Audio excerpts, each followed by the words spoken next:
Voice of America Washington से news minute के साथ मैं हूं साबिता नईम। अमरीकी हुकूमत के महकमा ह्यूमन रिसोर्स के कंप्यूटर से 4 मिलियन मौजूदा और साबिक सरकारी मुलाजमीन का डेटा चोरी करने का इल्जाम चीन के सरकारी हैकर्स पर आयद किया गया है।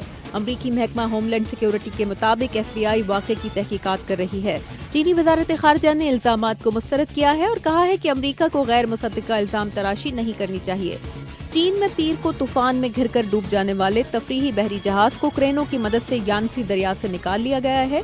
हादसे के वक्त जहाज में 450 रिटायर्ड अफराद सवार थे, जिनमें से 340 अब तक लापता हैं। 103 की लाशें निकाली जा चुकी हैं। इंतजामिया ने हादसे की वजह खराब मौसम को करार दिया था, लेकिन जहाज के कप्तान और इंजीनियर को पुलिस हिरासत में रखा गया है।